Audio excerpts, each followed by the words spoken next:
News India 27 नव्या पिढीचं नवं माध्यम।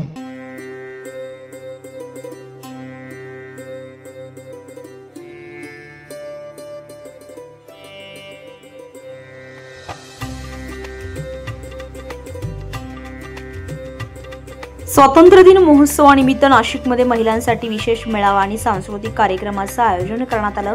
या कार्यक्रमाला राज्याचे जलसंपदा मंत्री आणि लोकप्रिय नेते मान्य श्री गिरीश महाजन यांनी उपस्थिती लावली आहे।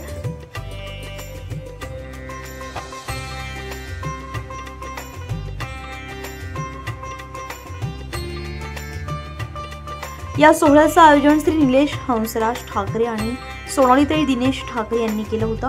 यावेळी मान्यवरांमध्ये आमदार सौ सीमाताई हिरे, प्रदेश प्रवक्ते लक्ष्मण सावजी, शहराध्यक्ष सुनील केदार, भाजप नेते सुनील बागुल, भाजप नेते सुधाकर बडगुजर, योगिताताई अपूर्व हिरे, अजय बागुल, मामा राजवाडे, भाजप महिला जिल्हाध्यक्षा सोनाली राजे पवार, मिनलताई भोसले यांचा समावेश होता। तसेच माजी नगरसेवक अश्विनी बोरस्ते, उद्धव निमसे, दिनकर आढाव, मुकेश रहाणे, छाया देवांग, शीतल भांबरे, शीला भागवत, अनिल मटाले, अलका अहिरे यांनीही उपस्थिती दर्शवली।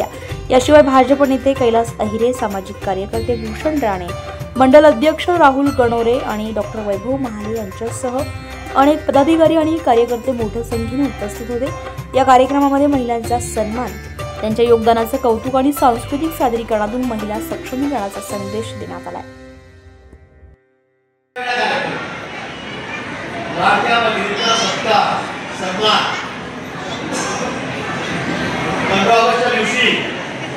आमच्या भगिनीचे सत्कार व्हावा, स्वागत व्हावं, सन्मान व्हावा असं या ठिकाणी आपल्याताई सोनालीताई यांनी ठरवलं। आणि आता कार्यक्रम या ठिकाणी मोठ्या संख्येमध्ये म्हणजे तिन्ही मजले भरलेले आहेत। मला वाटतं खात्यामध्ये कार्यक्रम आहे का म्हणजे मधल्या पण आणि वरच्या पण आहे, तिन्ही मजल्यावर हा कार्यक्रम या ठिकाणी आयोजित केला। त्याबद्दल त्यांचे मनापासून अभिनंदन करतो।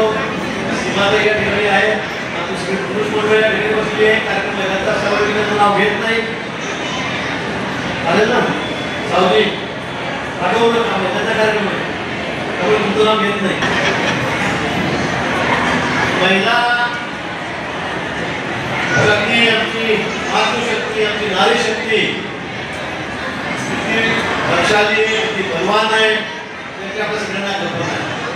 आज महिला काय बोलू नका ताई, 11 वर्षापासून आपल्या देशाचे पंतप्रधान मोदीजी झाले आणि मोदीजी झाल्यापासून महिलांचा जो मान सन्मान वाटला, या पद्धतीने त्यांनी महिलांना सक्षम करण्यासाठी, त्यांना बळकट करण्यासाठी, आर्थिकदृष्ट्या सक्षम करण्यासाठी त्यांचा जो प्रयत्न आहे तो आपण यापुढे कधी बघितलेला नसेल।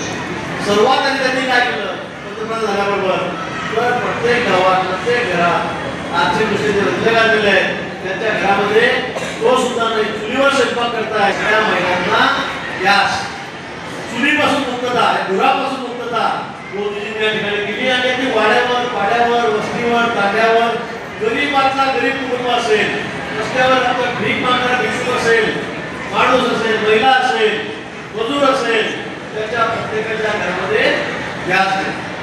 का केला तर आपल्या भगिनींना सगळ्या दिवसभर काम करून संध्याकाळी घरी जावं लागतं, त्या चुलीमध्ये ओली सुई लागल्या ढोर घ्यावा लागतो, घोड्यात घ्यावा लागतो, छातीत घ्यावा लागतो, त्यापासून अनेक व्याधी, अनेक रोग करत होते। आणि म्हणून त्यांच्या यापुढे कोणीही हा धूर छातीमध्ये घेणार नाही, डोळ्यात घेणार नाही, कोणाला टीबी होणार नाही, आजार होणार नाही, म्हणून त्यांनी सगळ्यांच्या घरामध्ये गॅस दिला।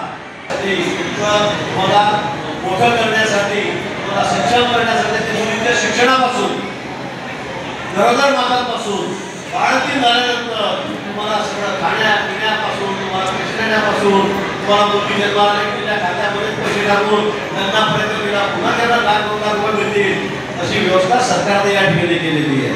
आणि म्हणून सरकार आपलं सरकार, महिलांच्या हिताची काळजी करणारं सरकार आहे, महिलांची काळजी करणारं सरकार आहे आणि ते आपल्या आशीर्वादामुळे आलेलं आहे। तुम्ही जर कमळाच्या फुलाच्या मदत थांबलं नसतं तरी शक्य नव्हतं। आज आम्ही आपल्याकडे येणार नाही।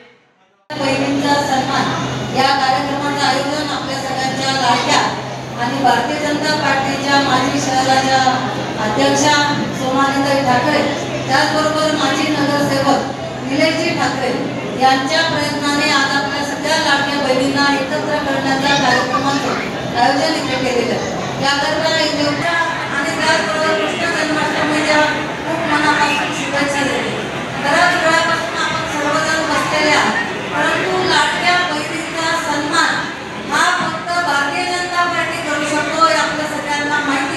कारण